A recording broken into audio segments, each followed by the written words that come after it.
साथियों नमस्कार। गिरीश चंद पांडे पुनः आपके समक्ष एक ज्वलंत मुद्दा लेकर उपस्थित हूं और आज का मेरा मुद्दा है G20 का हासिल, यानी भारत ने G20 के आयोजन से क्या प्राप्त किया, क्या उपलब्धि हुई।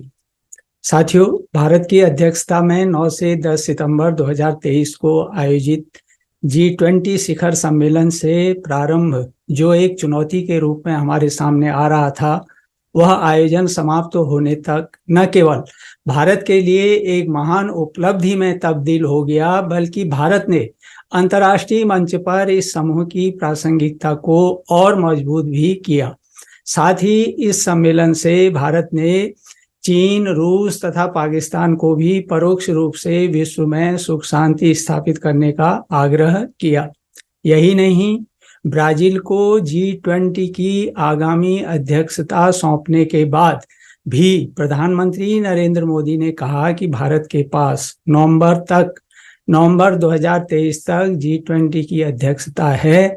इसलिए उन्होंने प्रस्ताव रखा कि हम नवंबर 2023 के अंत में G20 का एक और वर्चुअल सेशन आयोजित करें, ताकि हम इस समिट के दौरान में हुए तय विषयों की समीक्षा कर सकें। इन 2 दिनों में आप सभी ने अनेक बातें यहां रखी हैं, सुझाव दिए हैं, बहुत सारे प्रस्ताव रखे हैं। हमारी ये जिम्मेदारी है कि जो सुझाव आए हैं उनको भी एक बार फिर देखा जाए कि उनकी प्रगति में गति कैसे लाई जा सकती है।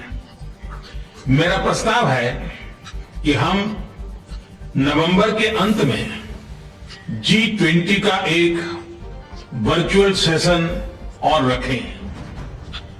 उस सेशन में हम इस समिट के दौरान तय विषयों की समीक्षा कर सकते हैं। इन सब की डिटेल्स हमारी टीम आप सभी के साथ शेयर करेगी। मैं उम्मीद करता हूं कि आप सब इससे जुड़ेंगे। साथियों, इससे हम आसानी से प्रधानमंत्री नरेंद्र मोदी की वैश्विक हितों की चिंता एवं उनकी व्यक्तिगत प्रतिबद्धता का सहज अनुमान लगा सकते हैं।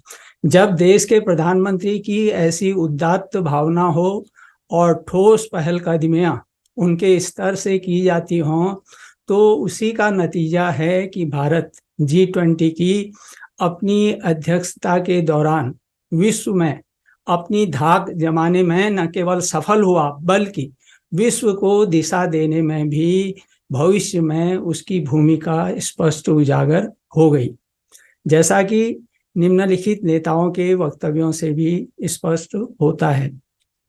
तो इसमें पहला वक्तव्य जो है, G20 की अगली अध्यक्षता संभालने वाले ब्राजील के राष्ट्रपति लूला डी सिल्वा मानते हैं कि भारतीय नेतृत्व ने जो लकीर खींच दी है उस तक पहुंचना बहुत बड़ी चुनौती होगी। इसके अलावा संयुक्त राष्ट्र के महासचिव अंतोनियो गुतेरस ने कहा कि भारत की G20 की अध्यक्षता में एक परिवार और एक पृथ्वी एक भविष्य, one family, one earth and one future की विषय वस्तु जो है वर्तमान परिस्थितियों में अत्यधिक प्रासंगिक है। यानी इन तीनों की जो विषय वस्तु को उन्होंने कहा कि यह अत्यंत रेलिवेंट है। साथ ही उन्होंने सुरक्षा परिषद में भारत की स्थायी सदस्यता का पुनः समर्थन भी दोहराया। इसके अलावा साथियों, ऑस्ट्रेलिया के प्रधानमंत्री ने सबसे पहले भारत के साथ रिलेशनशिप पर इन्वेस्टमेंट किए जाने की बात कही। यानी संबंधों को उन्होंने अपने व्यापारिक संबंधों से पहले आपसी संबंधों को उन्होंने व्यक्तिगत संबंधों को उन्होंने जो है व्यापारिक संबंधों से पहले रखा है। इसी प्रकार विश्व बैंक ने भारत में डिजिटल क्रांति का उल्लेख करते हुए कहा कि मोदी सरकार ने 47 वर्षों का काम जो है 6 साल में कर दिया। यहाँ गौर करने योग्य है कि डिजिटल बुनियादी ढांचे में 80% लोगों को वित्तीय गतिविधियों का हिस्सेदार बनाया जा चुका है। साथियों, मुझे पता है कि पिछले सप्ताह G20 की इन तमाम गतिविधियों से आप पूरी तरह सराबोर रहे होंगे और काफ़ी कुछ आपने G20 के बारे में जानकारी प्राप्त कर ली होगी। उस दौरान मैंने भी कुछ शॉर्ट डाले थे जो आपने देखे हैं और आपकी प्रतिक्रिया उत्साहवर्धक रही है। इसके लिए मैं आपको धन्यवाद देता हूं। कृपया ऐसे ही मेरा उत्साहवर्धन आगे भी भविष्य में बनाए रखिएगा और आगे बढ़ने से पहले कृपया मेरा चैनल सब्सक्राइब करें, शेयर भी करें ताकि सही तथ्यों के आधार पर जो भी मैं देश एवं आम जीवन से जुड़े ज्वलंत मुद्दों की जो भी जानकारी आपके समक्ष लाता हूं, वह जानकारी आपके समक्ष वीडियो के माध्यम से पहुंचे, ऐसी मेरी आशा है। तो कृपया चैनल अवश्य मेरा सब्सक्राइब कर दीजिएगा। तो साथियों, अब आता हूं मैं अपने मुद्दे पर। तो यहाँ पर G20 में भारत की महत्वपूर्ण एवं निर्णायक भूमिका के बारे में मैं बता रहा हूँ और विषय बहुत व्यापक है, इसलिए यहाँ पर मुख्य रूप से 4 बिंदुओं पर मैं अपने को फोकस करूँगा। और उसमें पहला है प्रधानमंत्री नरेंद्र मोदी का G20 शिखर सम्मेलन में संबोधन, और दूसरा है नई दिल्ली G20 लीडर्स घोषणा पत्र पर आम सहमति, और तीसरा है G20 एवं आमंत्रित देशों के नेताओं और वैश्विक संस्थाओं के अध्यक्षों से प्रधानमंत्री नरेंद्र मोदी की द्विपक्षीय वार्ताएं एवं समझौते, और चौथा है भारत की सॉफ्ट पावर का दिग्दर्शन। तो साथियों, ये 4 जो मुख्य बिंदु हैं उन पर मैं आ रहा हूं। मोदी ने अपने आरंभिक उद्बोधन में G20 से आग्रह किया कि कोरोना महामारी और यूक्रेन युद्ध की वजह से दुनिया में जो अविश्वास का माहौल व्याप्त है उसे एक दूसरे पर भरोसा करके दूर किया जा सकता है। मोदी के अनुसार जब कोविड जैसी महामारी को हम परास्त कर सकते हैं तो फिर कोई कारण नहीं कि हम इस अविश्वास की खाई को न पाट सकें, यानी हम इस अविश्वास की खाई को भी दूर कर सकते हैं। केवल संकल्प शक्ति की जरूरत है। दशकों पुरानी समस्याओं को नए समाधान ढूंढने पर, जो पुरानी समस्याएं हैं उनका नया समाधान ढूंढने पर बल देते हुए मानव केंद्रित दृष्टिकोण अपनाने पर भी प्रधानमंत्री ने जोर दिया, और ताकि इन समस्याओं का स्थायी समाधान निकाला जा सके। प्रधानमंत्री ने सबका विकास के मूल मंत्र को सामने रखकर वैश्विक अर्थव्यवस्था की अनिश्चितता है और उत्तर दक्षिण विभाजन जो है, नॉर्थ साउथ का जो विभाजन है, पश्चिम पूर्व अंतर है, आतंकवाद है, खाद्य सुरक्षा, इन सारी चुनौतियों को मिलजुल कर हल करने और इनका समाधान ढूंढने की आवश्यकता भी बताई।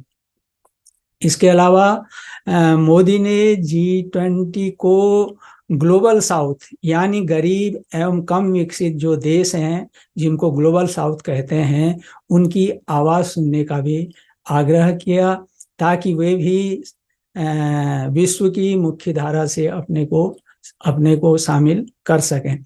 और इसके अलावा उन्होंने संयुक्त राष्ट्र सुरक्षा परिषद में सुधार का मुद्दा उठाया और नई विश्व व्यवस्था पर जोर दिया। आज G20 के प्रेसिडेंट के तौर पर भारत पूरी दुनिया का आह्वान करता है कि हम मिलकर सबसे पहले इस ग्लोबल ट्रस्ट डेफिसिट को एक विश्वास, एक भरोसे में बदलें। यह हम सभी के साथ मिलकर चलने का समय है और इसलिए सबका साथ, सबका विकास, सबका विश्वास, सबका प्रयास का मंत्र हम सभी के लिए एक पथ प्रदर्शक बन सकता है। वैश्विक अर्थव्यवस्था में उथल-पुथल हो, नॉर्थ और साउथ का डिवाइड हो, ईस्ट और वेस्ट की दूरी हो, फूड, फ्यूल और फर्टिलाइजर का मैनेजमेंट हो, टेररिज्म और साइबर सिक्योरिटी हो, हेल्थ, एनर्जी और वाटर सिक्योरिटी हो, वर्तमान के साथ ही आने वाली पीढ़ियों के लिए हमें इन चुनौतियों के ठोस समाधान की तरफ बढ़ना ही होगा। इसके अलावा साथियों, मोदी के संबोधन के बाद जब नई Delhi G20 leaders summit declaration को सर्वसम्मति से सदस्य देशों ने बिना किसी नानुकुर के अपनी मुहर लगाकर सहमति प्रदान की, तो इसे भारत की कूटनीति और राजनयिक जीत कहा जाना स्वाभाविक है, क्योंकि सर्वसम्मति से घोषणा पत्र जारी करना निसंदेह भारत के समक्ष एक बड़ी चुनौती थी। और यह भी यहाँ पर उल्लेखनीय है कि आम तौर पर शिखर बैठक के समापन के बाद ही संयुक्त घोषणा पत्र जारी होता है, लेकिन G20 घोषणा पत्र पहले ही दिन जारी करके भारत ने एक प्रकार से सबको सुखद आश्चर्य में भी डाल दिया। असल में अभी रूस यूक्रेन की वजह से G20 के भीतर दो गुट बन गए हैं। एक ओर अमेरिकी नेतृत्व वाला यूरोपीय देशों का गुट है, तो दूसरी ओर रूस के साथ चीन खड़ा है। बैठक में रूस और चीन के राष्ट्रपतियों की जो अनुपस्थिति थी, उसका कारण भी बहुत कुछ हद तक यही था। हालांकि उन्होंने अपने विदेश मंत्री और प्रधानमंत्री को इस बैठक में भाग लेने के लिए भेजा। साथियों, यह भी यहाँ पर गौर करना होगा कि नई दिल्ली में 11 से 13 जून 2023 को जब G20 के विदेश मंत्रियों की बैठक आयोजित की गई थी और इंडोनेशिया में नवंबर 2022 में जब G20 का शिखर सम्मेलन आयोजित किया गया था, तो उस दौरान घोषणा पत्र जारी करने में उक्त गुटबाजी की वजह से ही दिक्कतें हुई थी, और जिसके बारे में भारत पहले से सजग था। भारत रूस यूक्रेन युद्ध में तटस्थता का रुख अपनाने के बावजूद वह इस युद्ध को आपसी बातचीत से हल करने का पक्षधर रहा है, और रूस तथा यूक्रेन के राष्ट्रपतियों के साथ मोदी ने बराबर व्यक्तिगत तौर पर और टेलीफोनिक वार्ता करके भारत की स्थिति से उन्हें अवगत भी कराया है। और दोनों राष्ट्रपति जो हैं भारत के इस स्टैंड से जो हैं सहमत भी हैं। और मोदी ने पुतिन से तो व्यक्तिगत तौर पर कहा कि यह युग जो है युद्ध का नहीं है। This era is not the war. तो यह उनका कहना था। आज का युग युद्ध का है नहीं, और हमने फोन पर भी कई बार आपसे इस विषय में बात की है कि डेमोक्रेसी और डिप्लोमेसी और डायलॉग, ये सारी बातें ऐसी हैं कि जो दुनिया को एक स्पर्श करती है। आने वाले दिनों में शांति के रास्ते पर हम कैसे बढ़ सके, उसके विषय में जरूर आज हमें चर्चा करने का मौका मिलेगा। आपका व्यू पॉइंट समझने का मुझे भी एक अवसर मिलेगा। लेकिन फिर भी जो विषय है जिसकी बातें मैं करता रहता हूं, एक्सेलेंसी, भारत और रशिया के संबंध अनेक गुना बढ़े हैं।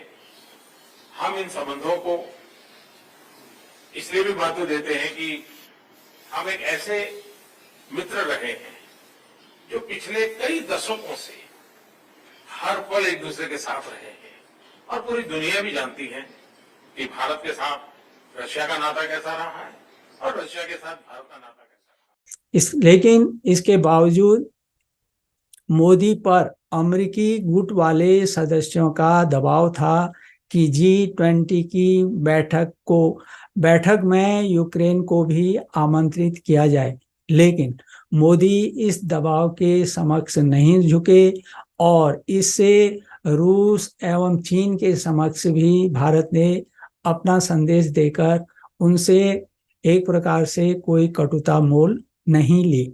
साथियों, यही नहीं, घोषणा पत्र में रूस यूक्रेन युद्ध का जिक्र तो किया गया है, परंतु रूस का नाम नहीं लिया गया है, बल्कि उसे यूक्रेन युद्ध कहा गया है।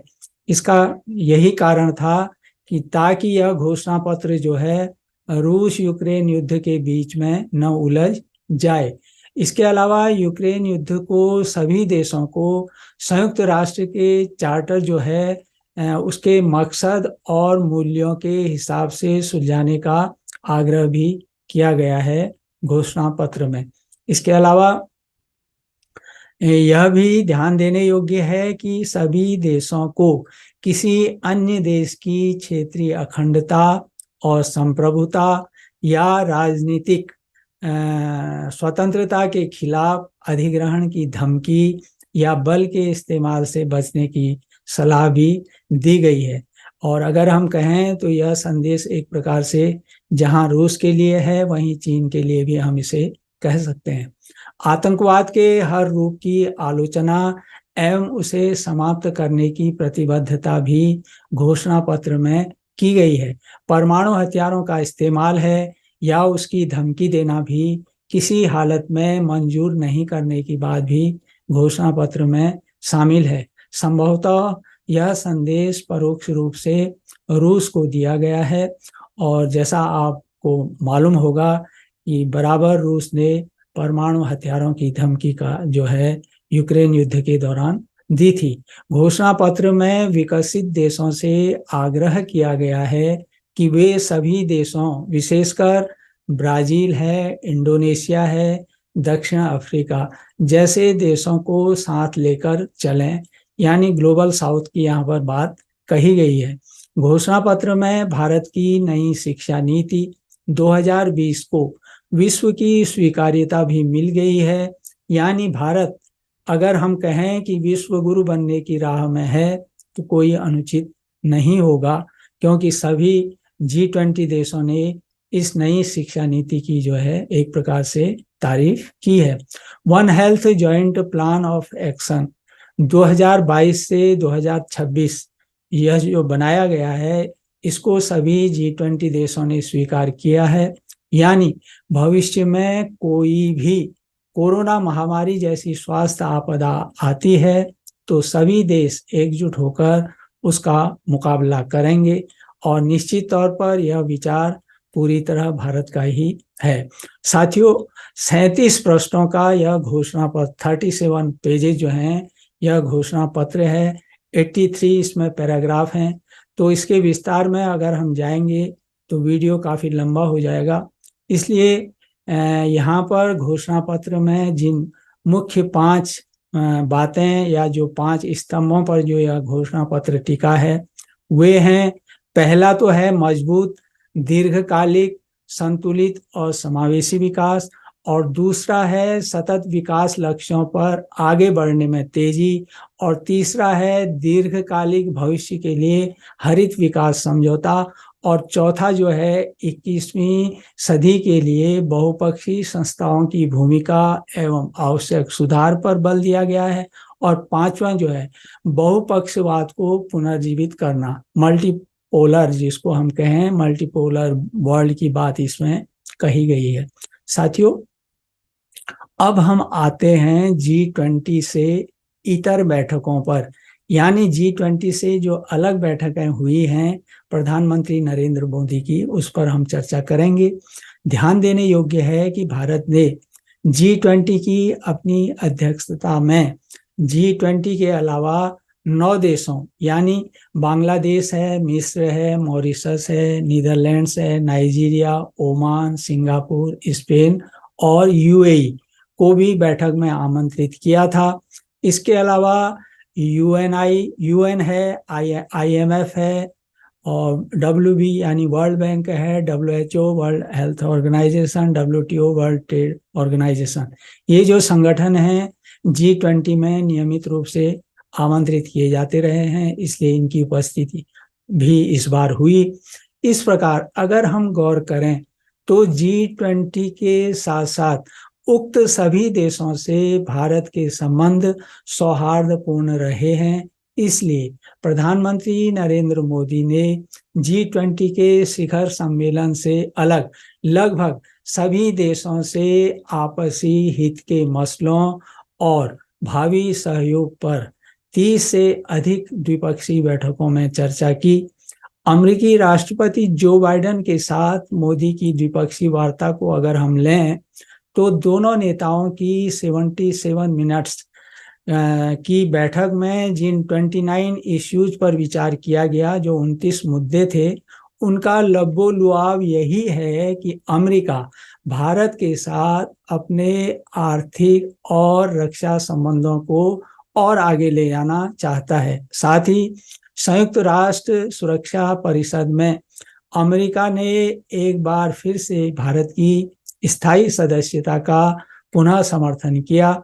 दोनों नेताओं ने विज्ञान और प्रौद्योगिकी क्षेत्र में कार्यरत शिक्षण संस्थानों को एक साथ लाने की अपनी वचनबद्धता भी व्यक्त की और $10 मिलियन के ग्लोबल चैलेंज इंस्टीट्यूट की स्थापना को लेकर भी सहमति व्यक्त की गई और इस बाबत समझौता ज्ञापन पर भी हस्ताक्षर किए गए। निसंदेह शिक्षा के क्षेत्र में अमेरिका के साथ भारत की एक महत्वपूर्ण पहल हम इसको कह सकते हैं। इसके अलावा कृषि है, स्वास्थ्य, semiconductor, artificial intelligence, quantum science, cancer अनुसंधान पर भी दोनों देशों ने एक साथ काम करने पर सहमति व्यक्त की है।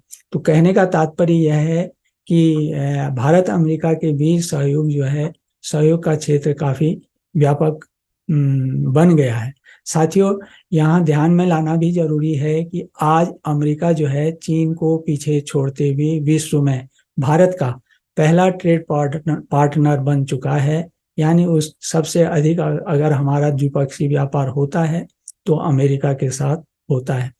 इसके अलावा ब्रिटेन के प्रधानमंत्री ऋषि सुनक ने भारत के साथ शीघ्र जो है मुक्त व्यापार समझौता FTA निष्पन्न करते हुए अपने कारोबारी संबंधों को मजबूत करने और निवेश बढ़ाने की इच्छा जो है मोदी के समक्ष प्रकट की और ब्रिटेन के द्वारा G20 शिखर बैठक के दौरान ग्रीन क्लाइमेट फंड GCF में $2 बिलियन का योगदान देने की घोषणा करना महत्वपूर्ण है। ध्यान देने योग्य है कि यह फंड COP15 में कोपेनहेगन समझौते के बाद यानी जलवायु परिवर्तन से संबंधित ये जो समझौता हुआ था COP15 में 194 देशों द्वारा स्थापित किया गया था। यह फंड, उसमें निर्णय लिया गया इस फंड के बारे में और यह दुनिया को जलवायु परिवर्तन से निपटने में मदद करने के लिए यूके की तरफ से यानी ब्रिटेन की तरफ से की गई सबसे बड़ी एकल फंडिंग है। पहली बार जो है ब्रिटेन ने इस पर मतलब इसको फंड दिया है इसमें। साथियों, फ्रांस के राष्ट्रपति इमैनुअल मैक्रों के साथ मोदी की बैठक ऐसे समय में हुई जबकि दोनों देशों के रक्षा संबंध सर्वोच्च शिखर पर हैं। इसके अलावा और भी विभिन्न क्षेत्रों में आपसी सहयोग जारी है। कनाडा के प्रधानमंत्री जस्टिन ट्रूडो के साथ मोदी ने विभिन्न क्षेत्रों में द्विपक्षीय सहयोग की चर्चा करते हुए साथ में ट्रूडो से जो है अलगाववादी ताकतों पर लगाम कसने और भारतीय राजनयिक एवं समुदाय की सुरक्षा सुनिश्चित करने की बात भी स्पष्ट तौर पर कही। जापानी प्रधानमंत्री फूमियो किशिदा ने आपसी कनेक्टिविटी है, वाणिज्य है और अन्य क्षेत्रों में सहयोग बढ़ाने की प्रतिबद्धता व्यक्त की। यानी इन सभी क्षेत्रों में जापान जो है भारत के साथ संबंध अपना बढ़ाना चाहता है, ऐसा दोनों देशों के नेताओं के बीच बातचीत हुई। इटली की प्रधानमंत्री जियोर्जिया मेलोनी ने व्यापार है, रक्षा है, उभरती टेक्नोलॉजी के साथ ही अन्य और भी कई क्षेत्रों में भारत के साथ सहयोग बढ़ाने की अपनी इच्छा व्यक्त की है और निश्चित तौर पर इटली के साथ हमारा यह बढ़ता सहयोग महत्वपूर्ण है। ऑस्ट्रेलिया के प्रधानमंत्री एंथनी एल्बेनीज ने भारत के साथ व्यापार है, निवेश है, बिजनेस है, क्षेत्रीय सुरक्षा में भागीदारी है, इसको आगे बढ़ाने पर जोर दिया और गौर करने योग्य है कि ऑस्ट्रेलिया के प्रधानमंत्री के साथ भी भारत के संबंध तेजी से आगे बढ़ रहे हैं। सऊदी अरब के प्रधानमंत्री प्रिंस मोहम्मद बिन सलमान का के साथ अगर हम देखें भारत का सहयोग की बात, या इस G20 में जो बात हुई है, शिखर सम्मेलन के समाप्त होने के बाद भी उन्होंने अपनी भारत यात्रा जारी रखी, यानी वह भारत में ही रहे। तो वह, और उन्होंने इस बाबत जो है मोदी से विस्तार से आपसी संबंधों पर बातचीत की। तो यह इस बात का स्पष्ट प्रमाण है कि प्रिंस मोहम्मद जो हैं 2006 से प्रारंभ दोनों देशों के बीच की जो सामरिक भागीदारी है वह 2019 में भारत सऊदी अरब रणनीतिक साझेदारी परिषद में परिवर्तित हो गई थी। उसे दोनों देश और मजबूती देना चाहते हैं। आज दोनों देशों की दोस्ती न केवल दक्षिण एशिया बल्कि पूरे फारस की खाड़ी के लिहाज से भी अहम है। दोनों देशों ने इस अवसर पर 45 पैरे के साथ बयान को जारी करते हुए ऊर्जा है, सुरक्षा है, सेमीकंडक्टर, अंतरिक्ष, शिक्षा, डिजिटल सुविधा और निवेश सहित विभिन्न क्षेत्रों में 8 समझौते पर भी हस्ताक्षर किए। साथ ही दुनिया से आतंकवाद पर सख्ती दिखाने का भी आह्वान किया। उनका यह आह्वान अगर हम कहें कि पाकिस्तान के लिए भी एक चेतावनी कहा जाएगा। इसके अलावा दोनों देशों ने पश्चिमी तट रिफाइनरी परियोजनाओं के शीघ्र कार्यान्वयन को पूर्ण सहयोग देने की बात भी कही, यानी इसमें जो विलंब हो रहा है उसको शीघ्र तेजी से आगे पूरा करने के बारे में भी दोनों देशों ने अपनी प्रतिबद्धता व्यक्त की। साथ ही भारत खाड़ी सहयोग परिषद मुक्त व्यापार समझौते के बारे में भी वार्ता में तेजी लाने पर जोर दिया, और यानी ये FTA जो है इस पर दोनों देशों ने और तेजी लाने की जो बात कही है। निश्चित तौर पर यदि यह FTA समझौता होता है तो व्यापार में और आगे बढ़ोतरी होगी। यहाँ गौर करने योग्य है कि भारत सऊदी अरब का दूसरा सबसे बड़ा व्यापारिक भागीदार है, और जबकि सऊदी अरब जो है भारत का चौथा सबसे बड़ा व्यापारिक भागीदार है। वित्तीय वर्ष 2022-23 के दौरान अगर हम देखें तो दोनों देशों के बीच द्विपक्षीय व्यापार 52 बिलियन डॉलर से अधिक का था। और इसके अलावा जो ज़्यादातर ये व्यापार हुआ यह कच्चे तेल और LPG से जुड़ा है। ऊर्जा सहयोग इस प्रकार स्वाभाविक है कि ऊर्जा सहयोग भारत सऊदी अरब द्विपक्षीय रिश्तों का एक केंद्रीय स्तंभ है, यानी सऊदी अरब से भारत की ऊर्जा आवश्यकताएं काफ़ी हद तक जो हैं उनकी पूर्ति होती है। उल्लेखनीय है कि G20 में भारत, पश्चिम एशिया, यूरोप गलियारे में भी सऊदी अरब शामिल है, और इसके अलावा ब्रिक्स में भी सऊदी अरब को स्थायी सदस्यता मिल गई है। और मोदी का मुस्लिम बहुल खाड़ी देशों जैसे बहरीन है, UAE है, फिलिस्तीन है, इन सब से बेहतर संबंध बनाना आर्थिक और सामरिक दोनों ही दृष्टियों से महत्वपूर्ण है। इसके साथ साथ अफ्रीकी संघ, अफ्रीकी यूनियन चूंकि 55 देशों का संगठन है और इसमें केवल भारत की एकमात्र पहल थी, और जिसकी वजह से अफ्रीकी संघ को G20 का स्थायी सदस्य बनाने में भारत की महत्वपूर्ण भूमिका रही, और वह अफ्रीकी यूनियन जो है G20 का स्थायी सदस्य बन गया। और इससे जहां भारत का इन सभी देशों के साथ सहयोग बढ़ेगा, वहीं भारत ग्लोबल साउथ की आवाज भी बनेगा। करीब 1 अरब की आबादी वाला अफ्रीकी महाद्वीप $1 ट्रिलियन की अर्थव्यवस्था वाली ताकत अभी बन चुका है। इसलिए अफ्रीकी संघ का G20 में शामिल होने के बाद G20 के देश जो हैं एकीकृत, समृद्ध और शांतिपूर्ण अफ्रीका का निर्माण करने में सहायक होंगे। और बुरुंडी है, मध्य अफ्रीकी गणराज्य हैं, कोमोरोस है, दारफुर, सोमालिया, दक्षिण सूडान, सूडान, माली जैसे देशों में बराबर हिंसा का जो दौर चलता रहता है, जहां गरीबी है, भूखमरी है, अशिक्षा है, बेरोजगारी है, मादक पदार्थों की तस्करी, उनका उपयोग, इन सारी भयावह समस्याओं के साथ साथ वहां पर अक्सर अशांति और अस्थिरता का साम्राज्य रहता है और मानवाधिकारों की रक्षा है। इन सारी समस्याओं का समाधान भी अब अफ्रीकी यूनियन के G20 में शामिल होने से हो जाएगा। वहाँ की ऊर्जा है और मानव संसाधनों का जो समुचित दोहन है उसका भी अब अवसर मिलेगा अफ्रीकी यूनियन को, और सारी समस्याओं से वे मुक्त होंगे और विकास की मुख्य धारा से जुड़ेंगे। तो साथियों, यहाँ भी ग्लोबल साउथ की आवाज को मजबूत बनाने में भारत की मुख्य भूमिका रहेगी, क्योंकि भारत का अफ्रीकी महाद्वीप के साथ दशकों का गहरा नाता रहा है। मोदी की पहल पर अफ्रीकी यूनियन को शामिल किया जाना भी चीन को रास नहीं आया होगा, क्योंकि वह लंबे समय से अफ्रीका को अपने विशिष्ट प्रभाव वाला क्षेत्र मानता रहा है।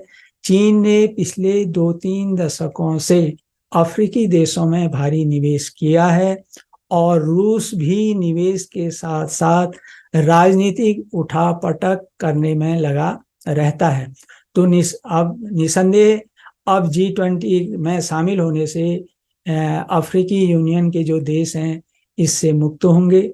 मोदी ने चीन के BRI बेल्ट एंड रोड जो इनिशिएटिव है चीन का, उसकी तर्ज पर एक नए आर्थिक कॉरिडोर का भी G20 शिखर सम्मेलन के दौरान ऐलान किया। और इससे क्या होगा कि भारत और यूरोप के बीच व्यापार में 40% की बढ़ोतरी होगी। यह निश्चित तौर पर चीन के लिए भी एक चुनौती है और इस प्रोजेक्ट में भारत शामिल है, UAE, सऊदी अरब, यूरोपीय संघ, फ्रांस, इटली, जर्मनी और अमेरिका, ये सभी देश शामिल होंगे। और यह जो कॉरिडोर है भारत से लेकर यूरोप, UAE, सऊदी अरब, जॉर्डन, इजराइल को जोड़ेगा। इसके अलावा भारत की अगुवाई में अमेरिका, ब्राजील सहित 11 देशों ने वैकल्पिक और स्वच्छ ईंधन को बढ़ावा देने की दृष्टि से ग्लोबल बायोफ्यूल अलायंस भी लॉन्च किया है। और माना जा रहा है कि यह न केवल तेल उत्पादक देशों के संगठन, यानी जिसे हम ओपेक कहते हैं, उसकी मनमानी रोकने में मदद करेगा, बल्कि अगले 3 साल में G20 देशों के लिए 500 अरब अमेरिकी डॉलर के अवसर भी जो है पैदा कर सकता है, और जिसमें निश्चित तौर पर भारत का हित भी सुनिश्चित है। साथियों, लेकिन इसमें यह ध्यान देने योग्य है कि बायोफ्यूल उद्योग को गति देने हेतु शुरुआत में 100 अरब डॉलर के निवेश की जरूरत होगी और प्रारंभ में G20 भागीदार देशों को 5-5 अरब डॉलर का इसमें निवेश करना होगा, ताकि यह उद्योग जो है, यह मिशन जो है तेजी से आगे बढ़े। साथियों, इस वैश्विक सम्मेलन में भारत की सॉफ्ट पावर की अगर हम बात करें तो भारत को इस शिखर सम्मेलन से आत्मनिर्भर भारत के तहत वोकल फॉर लोकल को लोकल फॉर ग्लोबल बनाने में भी मदद मिली है। जबकि भारत मंडपम में, जहां की यह G20 का शिखर सम्मेलन आयोजित हुआ, उसमें देश के सभी राज्यों के हस्तशिल्प, परिधानों, टेक्सटाइल, हर्बल उत्पादों और स्थानीय उत्पादों, मसालों, खान पान की प्रदर्शनियां भी आयोजित की गई थी और इन सभी ने G20 के देशों का मन मोह लिया था। उन्हें भारत की सांस्कृतिक विरासत से भी इस मौके पर अवगत कराया गया। फिर चाहे वह नटराज की मूर्ति हो, कोणार्क चक्र हो या नालंदा विश्वविद्यालय हो, दीवारों पर योग की मुद्राएं हों, भारतीय परंपरागत भोजन हो, लोक संगीत हो और दुर्लभ वाद्य यंत्रों का वादन, ये सभी इन सभी चीजों से भारत की समृद्ध विरासत की झलक देखी गई और विदेशी मेहमानों ने इनका लुत्फ उठाया। इसके अलावा भारत ने लोकतंत्र की जननी द मदर ऑफ डेमोक्रेसी शीर्षक वाली प्रदर्शनी में देश में लोकतंत्र की समृद्ध विरासत और इतिहास को भी दर्शाया। और इस एक धरती, एक परिवार और एक भविष्य के लक्ष्य को ध्यान में रखते हुए भारत ने भू राजनीतिक और आर्थिक खेमों में बटी दुनिया को एक कुटुंब के रूप में जोड़ने का प्रयास करते हुए निश्चित तौर पर ऐतिहासिक सफलता हासिल की है। और यहाँ पे यह उल्लेख करना होगा और इसमें कोई संदेह भी नहीं है कि दुनिया के कुल आर्थिक उत्पादन में 80%, कुल आबादी में 60% और कुल वैश्विक व्यापार में 75% हिस्से की भागीदारी वाला जो G20 है, उसमें भारत का जुड़ाव जो है उसकी प्रगति में आने वाले दिनों में महत्वपूर्ण भूमिका निभाएगा, ऐसी हमें पूरी आशा है। तो साथियों, ये आज का मेरा मुद्दा था जो मैंने आपके समक्ष शेयर किया, बांटा। तो आप अपनी टिप्पणी इस पर अवश्य दें और पसंद नापसंद जो भी है मैं उसका स्वागत करूंगा। और जैसा मैंने पहले आपसे निवेदन किया कि यदि सब्सक्राइब नहीं किया है तो सब्सक्राइब कीजिएगा। और तो इन्हीं बातों के साथ मैं मिलता हूं आपसे अगले ज्वलंत मुद्दे पर। और तब तक आप सुखी रहिए, स्वस्थ रहिए, प्रसन्न चित्त रहिए, लेकिन मेरे आने वाले ज्वलंत मुद्दे का अवश्य बेसब्री से इंतजार कीजिए। तो एक बार पुनः नमस्कार।